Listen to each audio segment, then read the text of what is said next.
Supreme court का आदेश आया था जिसमें सुप्रीम कोर्ट ने सारी पावर्स दिल्ली की चुनी हुई सरकार को दी थी। उसके बाद उसके 8वें दिन सुप्रीम कोर्ट का आदेश आने के 8वें दिन 8 दिन के अंदर उन्होंने अध्यादेश जारी करके सुप्रीम कोर्ट के ऑर्डर को पलट दिया।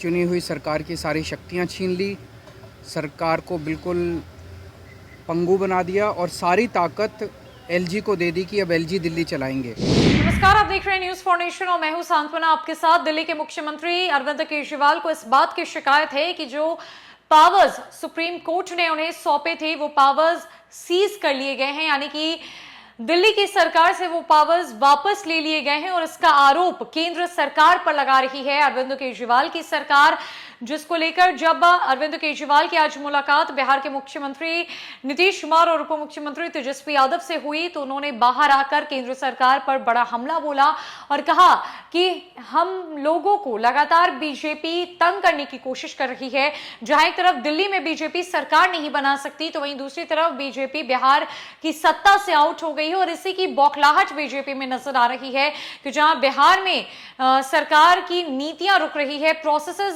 रुक रहे हैं सरकार के द्वारा किए जाने वाले, चाहे वो जातीय गणना ही क्यों ना हो, तो वहीं दूसरी तरफ दिल्ली में पावर्स दिल्ली सरकार से वापस ले लिए गए हैं और ये एक एजेंडा है बीजेपी का सरकार को परेशान करने की, सरकार को जबरदस्ती अंडरएस्टिमेट करने की, जिसको लेकर अरविंद केजरीवाल क्या कुछ कह रहे हैं, किस तरीके से उन्होंने केंद्र सरकार पर बड़ा हमला बोला है।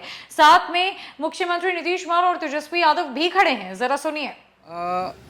मैं नीतीश जी का, तेजस्वी जी का और सभी जो गणमान्य नेता उनके साथ आए हैं उनका तहे दिल से शुक्रिया अदा करता हूं।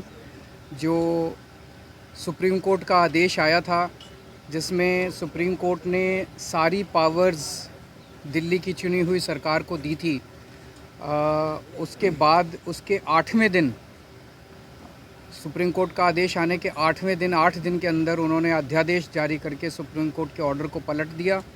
चुनी हुई सरकार की सारी शक्तियां छीन ली, सरकार को बिल्कुल पंगु बना दिया और सारी ताकत एलजी को दे दी कि अब एलजी दिल्ली चलाएंगे। 5-0 से जजमेंट आया था, पांचों जजों ने, संविधान पीठ ने जजमेंट दिया था, उस जजमेंट को पलट दिया 8 दिन के अंदर। ये संविधान के खिलाफ है। उसके बारे में नीतीश जी आज आए थे और उनसे काफ़ी डिटेल में चर्चा हुई। उन्होंने पूरी तरह से समर्थन जाहिर किया कि ये वो हमारे साथ हैं, दिल्ली के लोगों के साथ हैं और दिल्ली के साथ जो अन्याय किया है केंद्र सरकार ने, उन्होंने कहा कि इसका मिलके लड़ेंगे।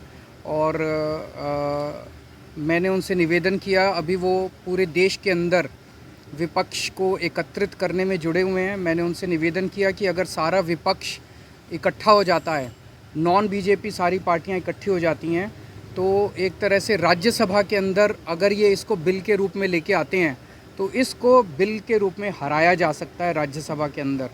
और अगर राज्यसभा के अंदर ये बिल हार गया तो ये एक तरह से 2024 का सेमीफाइनल होगा।